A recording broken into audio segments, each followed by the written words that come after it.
Gudang merupakan salah satu bagian yang penting dalam sebuah bisnis. Pengelolaan gudang yang baik itu dapat meningkatkan efektivitas dan efisiensi dalam mengelola sebuah bisnis. Seringkali gudang itu dikelola dengan seadanya atau ala kadarnya.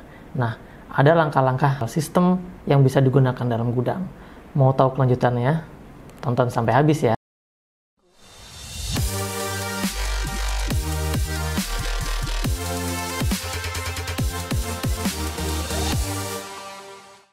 Halo Sobat The Consulting, kembali lagi bersama saya Raka. Dalam video kali ini akan membahas video terkait dengan bagaimana cara menerapkan barcode dalam sebuah gudang ya.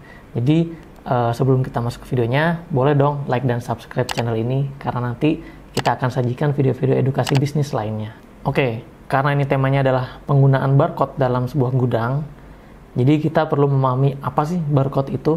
Nah, barcode itu adalah serangkaian garis hitam dan putih yang membentuk suatu pola, di mana barcode ini berfungsi untuk menyimpan suatu data berupa angka, deskripsi, maupun informasi lainnya yang terdapat dalam sebuah barang. Nah, adapun manfaat dari barcode yaitu bisa meningkatkan akurasi data, kemudian juga mempercepat proses penerimaan dan pengeluaran barang, kemudian meningkatkan efisiensi operasional gudang.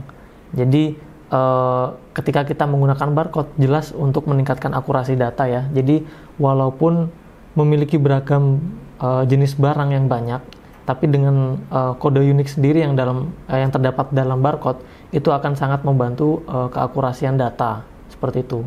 Contohnya ketika barang tersebut di-scan, itu memiliki kode barang yang berbeda antara satu barang dengan yang lainnya. Mengapa? Karena seringkali ketika kita input hanya berdasarkan nama, bukan berdasarkan barcode, itu seringkali salah. Karena dari deskripsi nama, warna pun kadang-kadang mirip, tapi ternyata kodenya berbeda. Nah, inilah fungsi dari keakurasian data berupa barcode pada barang.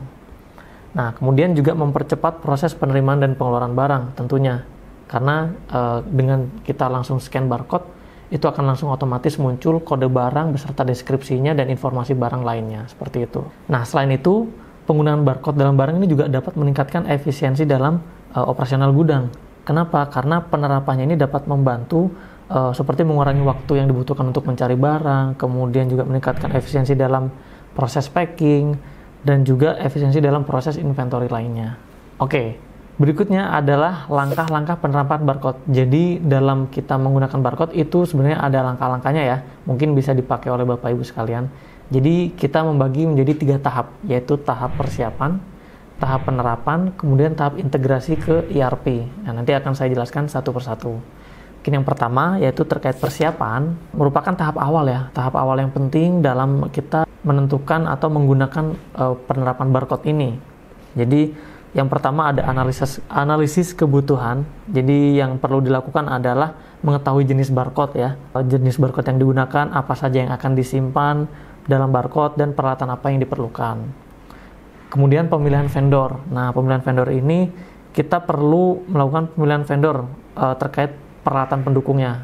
Siapa tahu nanti kita punya referensi vendor yang dalam menyediakan barcode seperti itu ya. Dan juga pembentukan tim. Jadi di tahap persiapan ini, pembentukan tim ini juga sangat krusial ya, karena nanti yang akan melaksanakan atau menerapkan barcode ini itu adalah tim kita.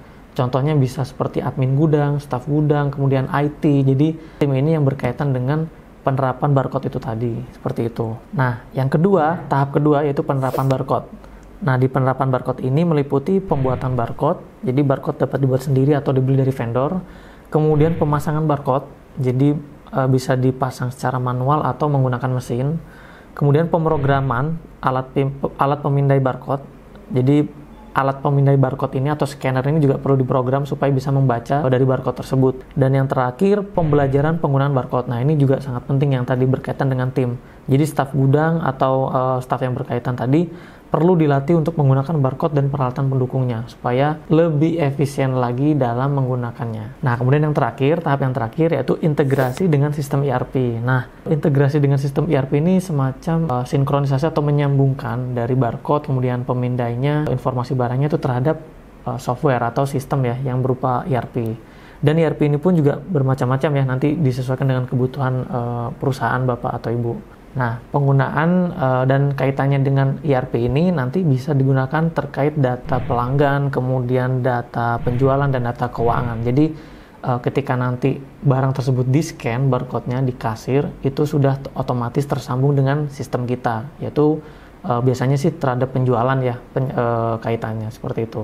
Nah, adapun beberapa tips ya penerapan barcode di gudang. Nah, ini yang pertama, pilih jenis barcode yang sesuai dengan kebutuhan perusahaan. Ada berbagai jenis sih barcode yang tersedia, seperti barcode UPC, ya, barcode EAN, dan juga barcode QR, seperti itu. Jadi pilih sesuai barcode yang dibutuhkan. Kemudian desain barcode, ya, desain barcode ini perlu karena harus didesain sebaik mungkin. Jadi barcode harus mudah dibaca oleh alat pemindai atau oleh scanner tadi, dan memiliki akurasi warna yang cukup jelas, sehingga lebih mudah untuk dibaca oleh scanner, seperti itu. Kemudian menggunakan peralatan berkualitas. Jadi alangkah baiknya kita menggunakan alat-alat yang memang berkualitas, sehingga bisa menunjang efektivitas dan efisiensi ketika operasionalnya nanti, seperti itu. Dan yang terakhir, lakukan pelatihan dan sosialisasi secara berkala. Jadi staf gudang, IT, dan bagian-bagian terkait ini perlu sering dilatih atau trial error, karena mungkin nanti pada saat penerapan ketika barcode atau misalnya scanner ini sudah lama,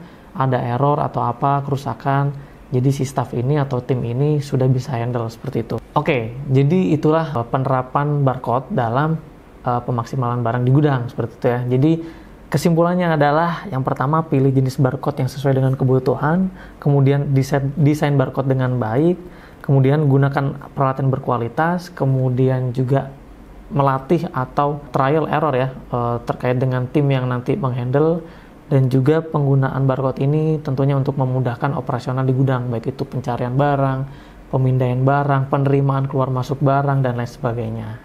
Oke, semoga videonya bermanfaat. Sampai berjumpa lagi di video-video selanjutnya.